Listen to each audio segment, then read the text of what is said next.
Nos últimos meses, o agronegócio brasileiro tem enfrentado um aumento significativo nos pedidos de recuperação judicial de empresas do setor. Isso acontece porque para que as entidades consigam ter tempo para negociar dívidas e possam evitar a falência. O consultor de agronegócio e colunista aqui do nosso canal, o Celso Ricardo, ajuda a gente a entender um pouco do que está ocorrendo. Celso, obrigado, bom dia, bem-vindo, tá? Bom dia, Celso. Bom dia, Valteno. Bom dia, Carolina. Olha só, a gente está falando de uma situação que teve eventos bastante danosos para o agro brasileiro. Nós estamos falando do Rio Grande do Sul. Eu já vi várias estimativas sobre prejuízos lá, inclusive do BID, que falou 80 bilhões de reais. Saiu isso, né? Saiu também uma estimativa da CNA de 15 bilhões de reais de prejuízos por causa dos incêndios no campo. Isso é reflexo, esses pedidos aí de seguro, enfim, de falências, vamos dizer assim, é em função desses eventos?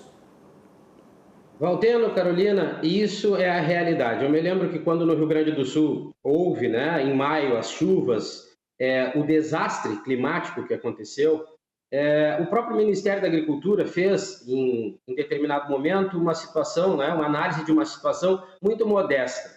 Eu havia comentado que passaria de 50 bilhões de uma maneira muito rápida, porque nós não estávamos falando apenas das lavouras, nós estávamos falando das estruturas gerais, estradas, solo, né, a própria produção, a estrutura interna das lavouras, as estradas que levam à produção, a própria indústria. Então, isso é uma realidade. Quando nós vamos para o centro do país, essas questões também da seca, das queimadas, com certeza vai elevar esse valor muito mais alto, porque nós não podemos considerar nunca o momento, nós temos que considerar cada etapa do processo produtivo, né? O antes, o dentro e o fora da porteira. Por isso que faz muitos anos que eu venho debatendo no Brasil a falta de estabilidade e equilíbrio para quem trabalha, principalmente das fronteiras para dentro do Brasil. Está nos faltando planejamento.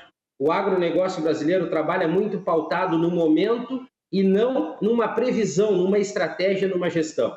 Isso acaba ocasionando para nós um trabalho focado na sazonalidade de mercado.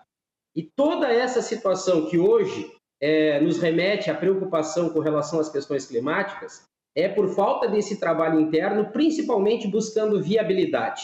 A palavra para o agronegócio hoje é viabilidade, e a viabilidade acompanha uma série de situações, até mesmo políticas públicas que vão trabalhar essas questões de análise.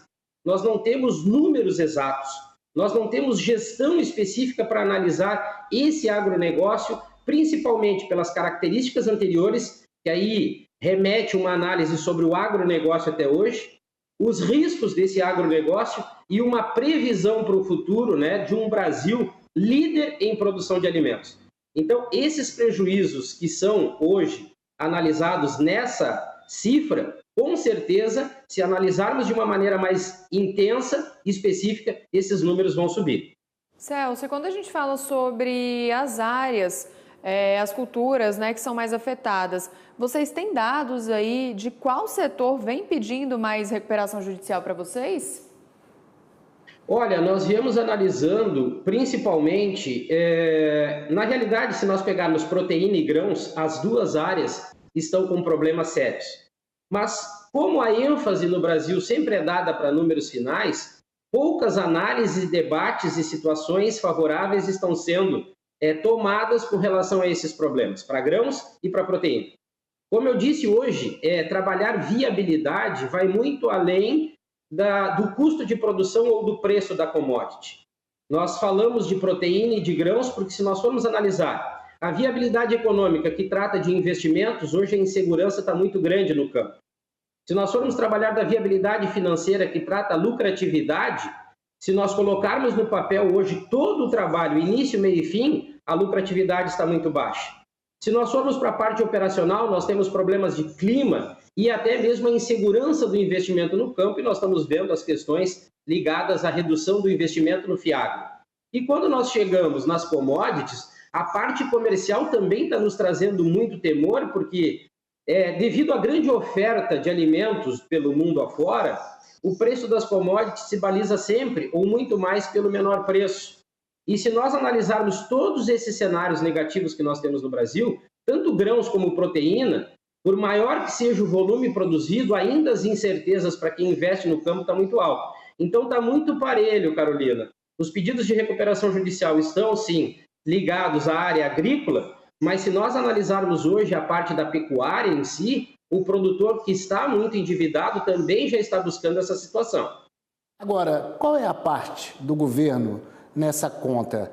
Porque, veja só, nós temos 1 bilhão só de seguro para uma perda, só nessas continhas que a gente fez aqui, de 60 com mais... Enfim, vamos imaginar 80 bilhões por baixo as enchentes no sul, mas mais os incêndios na região central e Amazônia. E o que o governo oferece? Porque tem vários pacotes, Congresso, para o Rio Grande do Sul, o que é que o governo, qual é a parte do governo nessa conta, hein?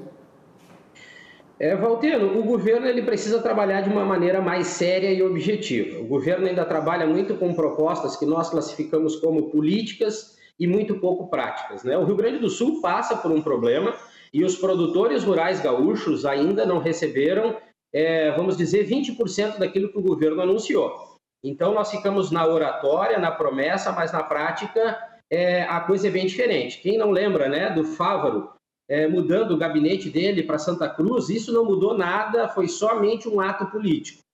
Agora, o que eu vejo assim, nós, em termos de Brasil, um grande produtor de alimentos, falta atitude complexa, objetiva do próprio Ministério da Agricultura. Eu acho que o Ministério da Agricultura trabalha de uma maneira muito política, está esquecendo essa aproximação com os 26 estados e o Distrito Federal. Nós temos reforma tributária, que é muito preocupante. Eu não vi uma manifestação do Ministério que, ainda somado a esses problemas climáticos, de endividamento, vai trazer uma carga negativa muito grande para o setor. Nós temos as questões de custos operacionais, que o Brasil não trabalha da maneira correta para tentar diminuir essa representatividade nos preços das commodities e garantir margem de lucro ao produtor. Ao contrário, nós vamos buscar alimentos com tributação zero que incide negativamente contra quem produz no Brasil. Nós temos as questões de meio ambiente, que a própria AproSoja levantou esse problema de falta de acesso a crédito, né, devido às questões da legislação do meio ambiente, que nem o governo sabe ainda o que fazer. Então, assim, o Ministério da Agricultura tem que se aproximar do campo. É obrigatório essa aproximação. E eu vejo também a falta de atitude da própria Conab, que para mim deveria ser integrada ao Ministério da Agricultura urgentemente, uma pasta dentro do Ministério, e através de painéis, tendo essa ligação com os 26 estados, trazer os problemas para dentro do Ministério e nós começarmos a atuar de maneira mais intensa. Caso contrário, nós vamos seguir vivendo de sazonalidade, de pontos específicos dentro de um cenário, e isso vai cada vez mais acarretar incertezas, e essas incertezas, até por um investimento em tecnologia, que eu falo muito, né? O Brasil gosta de falar em tecnologia a qualquer preço, mas a tecnologia tem sim um momento ideal, ela tem limite para ser aplicada. Caso contrário, nós vamos trazendo dividendos para dentro da propriedade rural com uma expectativa de produção, porque ela incide no PIB, mas na hora de nós fecharmos a conta, é o que está acontecendo e o endividamento só cresce.